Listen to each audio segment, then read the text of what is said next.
মহা বিপদে পড়েছেন আওয়ামী লীগ দল, যে কোনো সময় নিষিদ্ধ হতে পারে। মহা বিপদে পড়েছেন শেখ হাসিনা। বিস্তারিত জানতে ভিডিওটি দেখুন। ডিএমপি সদর দপ্তরে আছেন সহকর্মী শিউলি শবনম। এ বিষয়ে তার কাছ থেকে বিস্তারিত জানবো। এই আওয়ামী লীগ হওয়ার জন্যই, আওয়ামী লীগরা এখন বিরোধী দল হওয়ার জন্যই নতুন করে এখন সজীবজের জয় এই কার্যক্রম হাতে নিয়েছে। আসসালামু আলাইকুম সম্মানিত দর্শক শ্রোতা, আজকের এই ভিডিওটি অত্যন্ত গুরুত্বপূর্ণ। বাংলাদেশের নির্বাচন কবে হতে পারে, এই অন্তর্বর্তীকালীন সরকার ডক্টর ইউনূস কবে ক্ষমতা ছাড়বেন এবং শেখ হাসিনা বাংলাদেশে কবে আসবেন, আওয়ামী লীগ কি এবারের নির্বাচনে অংশগ্রহণ করবেন নাকি? সম্মানিত দর্শক শ্রোতা, বর্তমানে রাজনৈতিক পাড়া কেমন, আজকের এই ভিডিওতে বিস্তারিত আলোচনা করেছেন বিএনপি নেতা ডক্টর ফয়জুল হক। আপনারা কথাগুলো শুনলে রীতিমতো অবাক হয়ে যাবেন। কিছু গুরুত্বপূর্ণ ইনফরমেশন দিয়েছেন তার ভিডিওতে। সম্মানিত দর্শক শ্রোতা, বেশি কথা না বাড়িয়ে আমরা ভিডিও ক্লিপে চলে যাচ্ছি। বর্তমান পরিস্থিতি অনুযায়ী আজকের এই ভিডিওটি অত্যন্ত গুরুত্বপূর্ণ। তো সময় নষ্ট না করে চলুন আমরা ভিডিও স্ক্রিনে চলে যাই। আপনারা মনোযোগ সহকারে ভিডিওটি দেখতে থাকুন। সারা বাংলাদেশে এখন আওয়ামী লীগের মূল এজেন্ডা হচ্ছে, টার্গেট হচ্ছে, যেহেতু জনগণের কাছে তারা চুবনি খেয়ে দেশ থেকে পালিয়েছে, দেশ থেকে বিতাড়িত হয়েছে, এই মুহূর্তে দেশে আর তাদের কোনো অবস্থান নেই। নেতাকর্মীদের কাছে তারা প্রশ্নবিদ্ধ হয়েছে, আদর্শিকভাবে তারা পরাজিত হয়েছে। কারণ শেখ হাসিনা তার ব্যক্তি স্বার্থে দেশ থেকে পালিয়েছে এবং এদেশের সকল মানুষদেরকে এক বাক্যে বলতে পারেন যে গভীর একটি তার দলের নেতাকর্মীদেরকে সমস্যার মধ্যে জর্জরিত রেখে তিনি পালিয়েছেন। এখন এই আওয়ামী লীগ নতুন যে ষড়যন্ত্রটা শুরু করেছে সেটা হচ্ছে ক্ষমতায় আসার ষড়যন্ত্র না। কেউ ভুলেও ভাববেন না যে আওয়ামী লীগ কালকে ক্ষমতায় আসবে সেজন্য ষড়যন্ত্র। আওয়ামী লীগের এখন ষড়যন্ত্রটা শুরু হয়েছে যে কোনো মূল্যে বাংলাদেশের প্রধান বিরোধী দলের জায়গাটা আবার তারা নিতে চায়। কারণ তারা জানে যে কোনো মতে যদি বিরোধী দল তারা হতে পারে তাহলে আগামী 4-5 বছর পর্যন্ত তারা আন্দোলন করবে। ওই আন্দোলনের মধ্য থেকে তারা বিদেশিদের কাছে তাদের অবস্থান তৈরি করবে। দেশে বিভিন্ন জায়গায় হিন্দুদের মন্দির টন্দিরে আক্রমণ করে সেইগুলোর উপর ভিত্তি করে পরবর্তী সরকারকে চাপ রেখে সরকারে আসার সুযোগ পাবে। এই আওয়ামী লীগ হওয়ার জন্যই, আওয়ামী লীগরা এখন বিরোধী দল হওয়ার জন্যই নতুন করে এখন সজীবজের জয় এই কার্যক্রম হাতে নিয়েছে। এবং জয়ের বক্তব্য এবং ভারতের অ্যাক্টিভিটিস থেকে প্রমাণ হয় যে এটা একটা মিশন নিয়ে তারা মাঠে নেমেছে। ভারত চরমভাবে ধাক্কা খাবে এটা কোনোদিন তারা উপলব্ধি করতে পারে নাই। আওয়ামী লীগকে কোনো অবস্থায় এই বাংলাদেশের জনগণ এভাবে তাড়িয়ে দেবে এটা তারা ভাবতেও পারে নাই।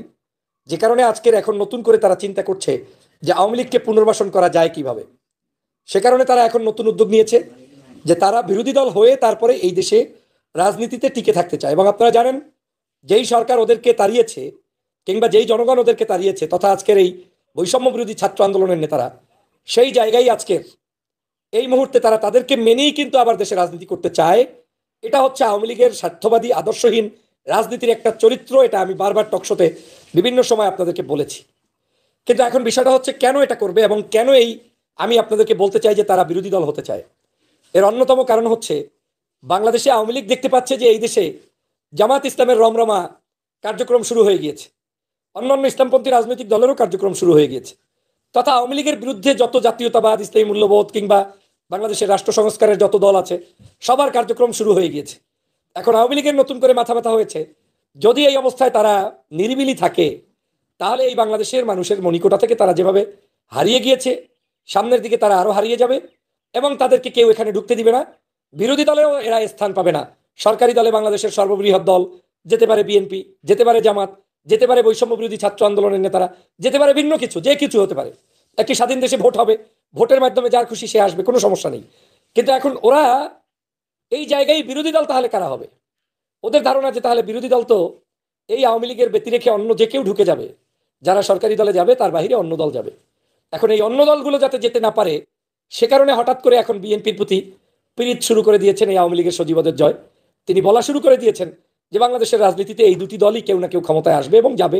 খালেদা জিয়ার মুক্তি না দিয়ে অন্যায় করেছে, এরপরে বিভিন্ন ধরনের বক্তব্য দিয়ে জাতিকে বিভ্রান্ত করার গভীরতম ষড়যন্ত্র তারা শুরু করেছে। সে কারণে আমাদের সমগ্র দেশবাসীকে সোচ্চার হতে হবে, সতর্ক হতে হবে, আরও আমাদেরকে উদ্যোগী ভূমিকা পালন করতে হবে, আরও আমাদেরকে সবাই মিলে চলতে হবে, আরও সবাই মিলে আমাদেরকে এই ফ্যাসিবাদের বিরুদ্ধে লড়তে হবে, আমাদের সবাইকে মিলে এই ফ্যাসিবাদের বিরুদ্ধে সবাইকে মিলে লড়াতে হবে। আজকের আমি স্পষ্ট করে বলতে চাই যে আমাদের এই বাংলাদেশের এই ফ্যাসিবাদের বিরুদ্ধে আজকের জনগণকে সবাই মিলে তারা এই আওয়ামী লীগের যে অপতৎপরতা শুরু করেছে তাদের বিরুদ্ধে আগে যেভাবে আমরা লড়েছি সেই লড়াইটা অব্যাহত রাখতে হবে। আমি আপনাদেরকে স্পষ্ট করে বলতে চাই, আওয়ামী লীগের এই ষড়যন্ত্র কোনো অবস্থায় বাংলাদেশের কোনো অবস্থায় বাস্তবায়ন হতে দেওয়া ঠিক হবে না। বাংলাদেশের রাজনীতিতে আপনারা যারা টিকে থাকতে চান, যদি মনে করেন যে আগামী দিনে বাংলাদেশের রাজনীতির অবস্থান ধরে রাখবেন, তাহলে এই আওয়ামী লীগের সকল ষড়যন্ত্র আপনাদেরকে রুখে দিতে হবে। যদি আপনি এখন রুখে না দেন, তাহলে আপনি এই শেখ হাসিনার ষড়যন্ত্র থেকে মুক্তি পেতে পারবেন না। শেখ হাসিনাদের ষড়যন্ত্র হচ্ছে এরা এমন দালাল এবং এমন বেহায়া এবং এমন অসভ্য, যারা নিজেরা নিজেদের অস্তিত্ব যখন সংকটে পড়ে তখন যে কারো সাথে বসে পান্তাভাত খেতে পছন্দ করে। যেই বিএনপির দেশনেত্রী বেগম খালেদা জিয়াকে মুক্তি দিতে পারে নাই, এত বছর পর্যন্ত চিকিৎসা নিতে পারে নাই, এখন সেই বিএনপির চেয়ারপারসনকে জেলে রাখা ভুল ছিল, এটাও বলে সজীবদের জয়। তাহলে দেখেন কতটা ঘৃণার পাত্র এই মানুষগুলো, যারা আমাদের লক্ষ লক্ষ নেতাকর্মীকে জেলে ঢুকিয়েছে। এখন তাদেরকে নিয়ে নতুন করে নাটক শুরু করতে চায়। ভারত শিখিয়ে দিয়েছে যে তোমাদেরকে যদি বাংলাদেশের রাজনীতিতে টিকে থাকতে হয়, তাহলে তোমাদেরকে এখন বিএনপির সাথে একটা লিয়াজো করাই দিতে চাই। মানে আমি স্পষ্ট করে বলতে চাই, বিএনপির ভাইরা, জামাতের ভাইরা, অন্য দলের ভাইরা, এটা ভালো করে শুনবেন। এই লিয়াজোটা ভারত করিয়ে দিবে। ভারত আবার বলবে তোমরা পরবর্তী সরকার চালাতে গেলে আমাদেরকে লাগবে, তোমরা আওয়ামী লীগকে মেনে নাও, আওয়ামী লীগকে স্থান দাও, বেশি কিছু লাগবে না, ওদেরকে জাকাত ফাতরা 20-30টা সিট দাও, ওই সিট নিয়ে তারা ক্ষমতায় থাকবে বিরোধী দল হিসাবে। কিন্তু ওই বিরোধী দলে ঢোকার পরেই মূলত বান কাটা শুরু করবে। আগামী 5 বছরও বিএনপি অথবা যাই ক্ষমতায় আসেন, এক মুহূর্ত টিকে থাকতে পারবেন না যদি বিরোধী দল এই আওয়ামী লীগ আপনার সাথে থাকে। এই আওয়ামী লীগ যদি সত্যি সেইটা বুঝতো, তাহলে আজকের নয়, এখন থেকে প্রায় আরো 6 মাস আগে বাংলাদেশের সমগ্র রাজনৈতিক দলকে নিয়ে বসা উচিত ছিল। কাউকে বিলীন করে নয়, বরঞ্চ সবাইকে সম অধিকারের ভিত্তিতে একটি সুষ্ঠু নির্বাচন দিতে পারত। এবং আমার বিশ্বাস সেই নির্বাচন সুষ্ঠু হলে সেখানে কিন্তু আওয়ামী লীগ একটা ভালো অবস্থানেই হয়তো থাকতো, বিএনপি কিংবা অন্য দল হয়তো সবাই মিলে ক্ষমতায় আসতো। কিন্তু সেই সময়ও তারা কিন্তু একক রাজনীতি চালানোর জন্য মানুষের উপরে জুলুম অত্যাচার করে, নিপীড়ন করে তারা ক্ষমতা টিকিয়ে রাখার চেষ্টা করেছে। কিন্তু আজকে যখন এখান থেকে পড়ে গিয়েছে, সেই সময় এখন নতুন করে শুরু করেছে আবার আপনাদের বান কাটার জন্য। প্রিয় সহযোদ্ধা ভাইরা, আমি সে কারণে আপনাদেরকে স্পষ্ট করে বলি, এই ফেসিবাদ শেখ হাসিনার এই ষড়যন্ত্র আমাদের সবাইকে রুখে দিতে হবে। এখন বলতে পারেন তাহলে রুখে দেবো কিভাবে? রুখে এইভাবেই দিতে হবে, আওয়ামী লীগ যদি আরো 4.5 বছর ক্ষমতায় থাকতো, আপনি কিছুই করতে পারতেন না, আপনার কিছু করার অধিকারও ছিল না। আজকের বাংলাদেশ, আমাদেরকে এই দেশের যারাই বিরোধী দলে আছে, এখন এই মুহূর্তে যারাই বাংলাদেশের রাজনৈতিক দল আছে, আওয়ামী লীগ ব্যতীত সকলের মধ্যে একটি সৌহার্দ্যপূর্ণ সম্পর্ক তৈরি করে নির্বাচনী একটি গোপন এগ্রিমেন্ট হয়ে যেতে হবে যে আপনি আসেন, আপনি নির্বাচন করেন, আপনি করেন, সবার মধ্যে সেই ধরনের এগ্রিমেন্ট থাকবে। তার মধ্যেও এই দেশে কোনো অবস্থায় সরকারি দল যেই আসুক, স্বভাবতই বাংলাদেশের সবচেয়ে বড় দল বাংলাদেশ জাতীয়তাবাদী দল, স্বাভাবিকভাবেই নির্বাচনের মাঠে বেশি সিট পাওয়ার কথা, কিংবা নতুন যে কেউ পেতে পারে, আমার এ নিয়ে আপত্তি নেই। জামাত ইসলাম পেতে পারে, অন্য দল পেতে পারে, আমার আপত্তি নেই। কিন্তু আমার বক্তব্য হচ্ছে, আপনি যেই হন, বিরোধী দলও হইতে হবে আপনাদের মধ্য থেকেই যে কাউকে। কারণ আওয়ামী লীগ চাচ্ছে বাংলাদেশে সরকারি দল প্রয়োজনে বিএনপি হবে, কিন্তু বিরোধী দল আওয়ামী লীগ হলে সমস্যা নাই। তার মানে আপনারা যারা এতদিন যুদ্ধ করেছেন, লড়াই করেছেন, সংগ্রাম করেছেন, শহীদ হয়েছেন, আপনাদেরকে দেশ থেকে তাড়াতে তারা চায়। আমি সেই জায়গাটাই আপনাদেরকে শুধুমাত্র অনুধাবন করার জন্য আমি আপনাদের সামনে এই লাইভটিতে উপস্থিত হয়েছি, যে আমাদের বাংলাদেশের আগামীর বাংলাদেশ গড়তে হলে আওয়ামী লীগকে চূড়ান্ত পর্যায়ে বাদ রেখে তারপরেই বাংলাদেশকে গড়তে হবে। আওয়ামী লীগকে সাথে নিয়ে বাংলাদেশের গড়ার কোনো উপায় নাই। যদি গড়েন, সে জামাত হন আর ওই বিএনপি হন আর বৈষম্য বিরোধী হন, কেউ টিকে থাকতে পারবেন না। ধরেন এক্সাম্পল, বৈষম্য বিরোধী আপনারা 300 আসনের মধ্যে 250 আসন পাইলেন, ধরেন, আমি এক্সাম্পল আপনাদেরকে উৎসাহ দিয়েই বলছি। কিন্তু 50টা আসন পেয়ে আওয়ামী লীগ বিরোধী দল হইল, 6 মাসের মধ্যে আপনার দেশে ষড়যন্ত্র শুরু করবে, 1 বছর 2 বছরের মধ্যে বম্বিং শুরু করবে, 3 বছর 3.5 বছরের মধ্যে বিভিন্ন জায়গায় আগুন দেবে, 4র্থ বছরে আপনাকে অসুস্থ করে ফেলবে, 5ম বছরে গিয়ে আপনার পতন করে আওয়ামী লীগ ক্ষমতায় চলে আসবে। একই চরিত্র আপনি বিএনপির জন্য হলেও করবে, জামাতের জন্য হলেও করবে। সেজন্য আমাদের যে কাজটি করতে হবে, সবাইকে সতর্ক হতে হবে, আওয়ামী লীগের সাথে কোনো আতাত করার সুযোগ নাই। যারা আতাত করবে, যারা এগ্রিমেন্ট করবে, তারাই দেশের শত্রু, জাতির শত্রু। সে যদি বিরোধী দলের থেকে কেউ আতাত করে, জামাত থেকে কেউ আতাত করে, অন্য দল থেকে কেউ আতাত করে, মনে করতে হবে তারা এই বাংলাদেশের, অন্ততপক্ষে ওই ব্যক্তি বাংলাদেশের কোনো বন্ধু হতে পারে না। প্রিয় সহযোদ্ধা ভাইরা, অতএব আসুন আমরা জনগণের কাছে, জনগণের সরকারকে প্রতিষ্ঠার জন্য এবং জনগণেরই বিরোধী দল প্রতিষ্ঠার জন্য আমরা ঐক্যবদ্ধভাবে কাজ করি। শুধু সরকারি দল প্রতিষ্ঠা করে লেগাম ছাড়া দিয়ে শুয়ে থাকলে হবে না। এই দেশকে যদি রক্ষা করতে হয়, তাহলে এই দেশের সরকারি দল এবং বিরোধী দল কারা হবে, এটাও আপনাদেরকে সিদ্ধান্ত নিয়ে তারপরে থাকতে হবে। যেমনটা গত 15 বছর পর্যন্ত বাংলাদেশের আওয়ামী লীগ কিন্তু করেছে। আপনি শেখেন, জামাত, বিএনপি কোনো মানুষকে তারা পাশেও রাখে নাই, আর আপনি এসে উদার হয়ে তাকে একেবারে পাশে টেনে নিয়ে কোলের মধ্যে ঢুকিয়ে পরের দিন আপনি দেশ থেকে বিতাড়িত হবেন। তো সেই প্রচেষ্টা যদি রাখতে চান তাহলে এই ষড়যন্ত্রবাদীদের ভারতের ফাঁদে আবার নতুন করে পাড়া দিতে পারেন। আমার কাছে গত 2-1 দিনের অতিমাত্রায় ওদের বক্তব্য, সজীবদের জয়ের বক্তব্য, এই সবগুলো দিয়ে বিশ্লেষণ করে আমি স্পষ্ট বুঝতে পেরেছি এই বাংলাদেশে ওদেরকে রুখে দিতে হবে। এবং ওরা এখন আপনার পাশে এসে নতুন নতুন কমেন্টস করবে।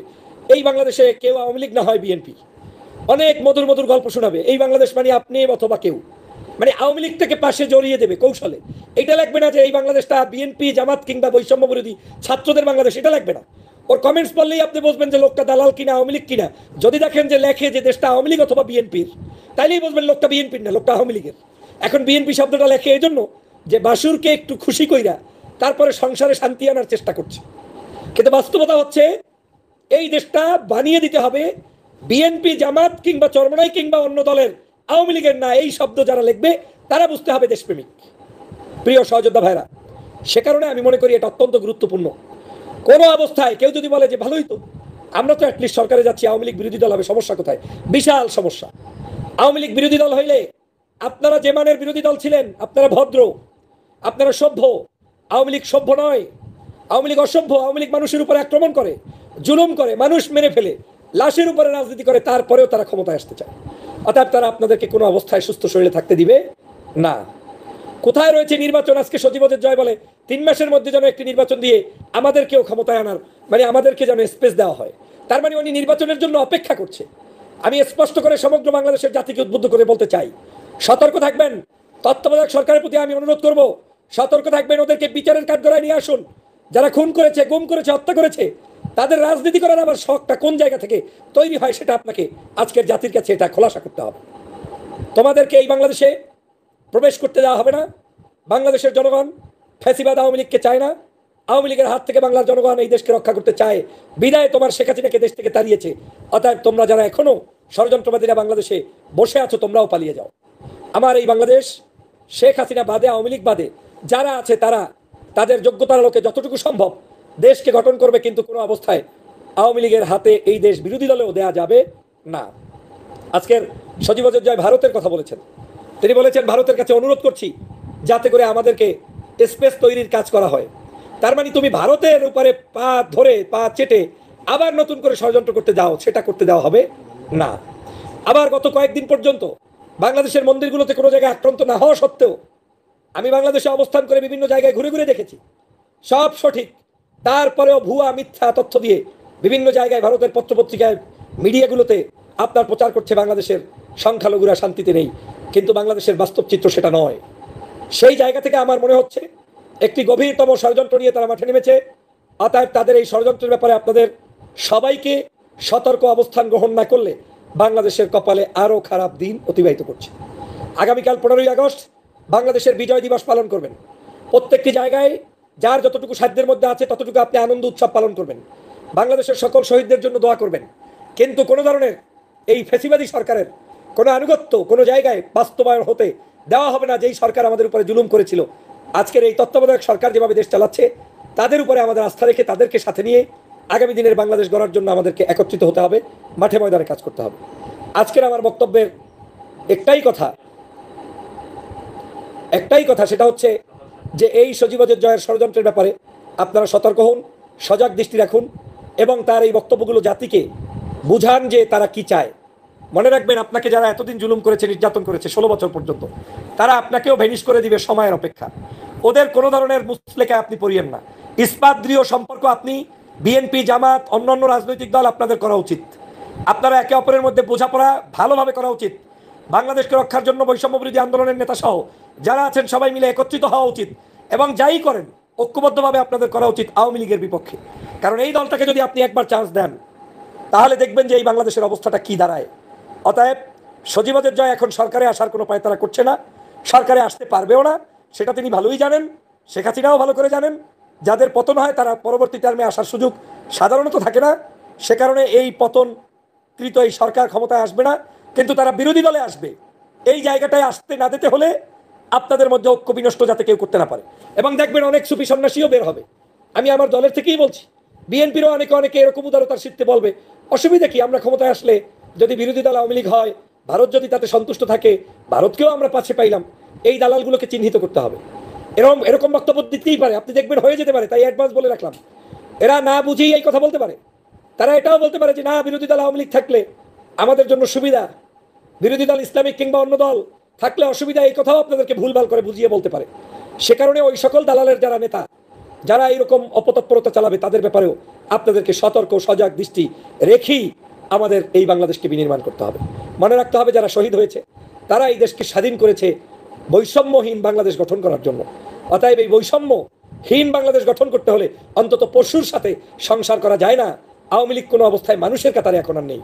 অতএব এই অমানুষের দলের সাথে আমাদের কারো কোনো সম্পর্ক করে দেশকে বিক্রি করার পায়ে তারা করতে দেয়া হবে না, করতে দেয়া যাবে না, করা উচিত হবে না। আসুন আমরা সবাই মিলে ঐক্যবদ্ধভাবে তাদের এই মুখোশ উন্মোচন করি। ওরা যারা পালিয়েছে বিভিন্ন জায়গায়, ওদের এই সকল নেতাদের যাতে পালাতে না পারে সেই ব্যবস্থা করতে হবে। গতকালকে যেটা আপনারা দেখেছেন ইতিমধ্যে, হাতে গরুর রশি বাঁধা অবস্থায়, লঙ্গি পরা অবস্থায়, দাড়ি মোচ কামানো অবস্থায় আপনার কি বলে সালমান এফ রহমান, তারপরে আইনমন্ত্রী আনিসুল হক, তারা অ্যারেস্ট হয়েছে। আজকে আওয়ামী লীগের বিভিন্ন জায়গায় ওরা লুকিয়ে আছে। আমি মাননীয় সেনাপ্রধানের কাছে অনুরোধ করব, আপনার কাছে যারা এই মুহূর্তে জীবন ভিক্ষা চেয়েছে ওদেরকে আইনের আওতায় মামলা করে তারপরে জেলখানায় পাঠিয়ে দিন। জেলের সিদ্ধান্ত হবে, কিংবা আপনি চাইলে যদি আয়নগর থেকে থাকে আপনি আয়নগরে পাঠিয়ে দিন, কারণ এতদিনে হয়তো আপনারা আয়নগর ভেঙে চুরে চুরমার করছেন কিনা আমি জানি না। যদি থাকে সেখানে আওয়ামী লীগকে অন্তত 10টা বছর রাখার ব্যবস্থা করুন। খাওয়া দাওয়া দিবেন, সমস্যা নাই, নির্যাতন করবেন না, কোনো কিছু লাগবে না, শুধু ওদেরকে আয়নগরে ঢুকিয়ে বন্দি করে রাখুন, তাতে দেখি ওরা কয়দিন থাকতে পারে। তারপরে আপনি গণতন্ত্র প্রতিষ্ঠার উদারতা দেখাবেন, এটা আপনার প্রতি আমার অনুরোধ। কিন্তু এই মুহূর্তে যারা আওয়ামী লীগের প্রতি দরদ দেখাবেন, ভালোবাসতে যাবেন, আমি মনে করি তারা বাংলাদেশের বড় একটা ক্ষতি করে ফেলবেন। ভারত উঠে পড়ে লেগেছে। ভারত কিন্তু বিএনপি সহ বড় বড় রাজনৈতিক দলের নেতাদেরকে বোঝানোর চেষ্টা করবে যে আওয়ামী লীগ থাকুক, আওয়ামী লীগ এ করুক সে করুক, অন্তত নির্বাচনে আসুক। এবং এই বেহায়ার দলেরা যে কোনো মূল্যে বাংলাদেশের যে কোনো জায়গায় নির্বাচন করতে আসবেই, এটা আপনাকে মাথায় রাখতে হবে। ওকে প্রশ্রয় দিলেই ও টাকা দাখিল করবে, ও নির্বাচন করবেই করবে। ও যদি একটা আসন পায়, ওই একটা আসন নিয়ে সংসদে থাকবে। এটা আওয়ামী লীগের স্বভাব, কারণ ওদের তো নীতি নেই, আদর্শ নেই। যারা এতদিন বিএনপি জামাতকে জঙ্গি বলেছে, সন্ত্রাস বলেছে, বাংলাদেশের জনগণের বিপক্ষের শক্তি বলেছে, তারাই আজকে আবার বিএনপির খালেদা জিয়ার জেল মুক্তি নিয়ে কথা বলছে যে তার জেলটার মুক্তি আওয়ামী লীগ দিলে ভালো করতো। সতর্ক থাকবেন। আওয়ামী লীগের যারা সেকেন্ড সারির নতুন নতুন নেতা আছে, যারা এই মুহূর্তে বিভিন্ন ধরনের নীতিবাক্য ছাড়ে, তাদের ব্যাপারে বিশেষ করে এই যে সোহেল তাজ মার্কা যে সকল নেতা, এদের ব্যাপারে সতর্ক থাকবেন। এটা আওয়ামী লীগের সি টিম। এদেরকে দিয়ে আওয়ামী লীগ এই ক্রাইসিস পার করতে চাইবে, কিছু আদর্শবাদী নেতাকে রাস্তায় নামানোর চেষ্টা করবে এবং তাদেরকে দিয়ে আবার রাজপথ কাঁপানোর চেষ্টা করবে। দেখেছেন না যে মোবাইল কল ফাঁস হয়েছে, যে এক নেতা, এতদিন হয়তো ওই নেতা ওই অঞ্চলে খুব একটা ঐতিহাসিকভাবে শেখ হাসিনার সাথে গল্প করারও সুযোগ পায় নাই, কিন্তু গতকাল থেকে কিন্তু এই শেখ হাসিনার সাথে কথা বলার সুযোগ পাচ্ছে কয়েকদিন পর্যন্ত। তার মানে হচ্ছে শেখ হাসিনা বিপদে পড়েছে, স্বার্থে মানুষদেরকে কাজে লাগাচ্ছে। তাই আমাদের সবাইকে ঐক্যবদ্ধ হয়ে সিদ্ধান্ত নিতে হবে। বাংলাদেশের সরকারি দল এবং বিরোধী দল দুটি দলই হতে হবে আমাদের এই দেশের জনগণের মনোনীত, জনগণের নির্বাচিত। আমরা শুধুমাত্র সরকারি দলকে ফোকাস করব না। সবাই একটু তাকবীর লিখুন এবং আপনারা ইনশাআল্লাহ লিখুন, এবং আল্লাহর দরবারে প্রত্যেকেই আমরা এই দেশের মানুষের মুক্তির জন্য দোয়া করি। দেশের মানুষের কার্যক্রম যাতে সুন্দরভাবে এই সরকার সঠিকভাবে গণতন্ত্র প্রতিষ্ঠার পথে আগাতে পারে, সেই দোয়া করি। পাশাপাশি 15ই আগস্ট আমাদের হবে বিজয়ের উল্লাস। সারা বাংলাদেশে দুটি উৎসব, তিনটি উৎসব, সব উৎসব একসাথে পালন করবেন। আগামীকালকে দেশনেত্রী বেগম খালেদা জিয়ার জন্মদিন, সেটাও যেমন আপনি উৎসব আকারে পালন করবেন। পাশাপাশি এই যে বৈষম্য বিরোধী আন্দোলনের নেতারা, তারা বিজয় হয়েছেন, এই বিজয়ের বিজয় দিবস আগামীকালকে পালন করবেন এবং যারা শহীদ হয়েছে তাদের আত্মার মাগফিরাত কামনা করবেন। কিন্তু আওয়ামী লীগের দেওয়া কোনো দিবস আমরা পালন করব না। আল্লাহ পাক আমাদের সবাইকে সেই।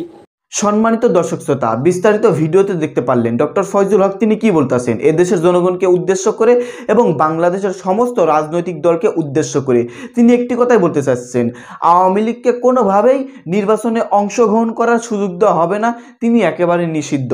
সম্মানিত দর্শক শ্রোতা, শেখ হাসিনার কোনোদিন দেশে ফেরত আসতে পারবে না, তার নামে অসংখ্য মামলা ইতিমধ্যে হয়ে গেছে। যাই হোক, এ সম্পর্কে আপনাদের মতামত কি? আপনাদের গুরুত্বপূর্ণ মতামত ভিডিওর কমেন্ট বক্সে অবশ্যই ঝটপট জানিয়ে দিবেন। ধন্যবাদ আজকের এই ভিডিওর সঙ্গে সম্পূর্ণ আকারে থাকার জন্য।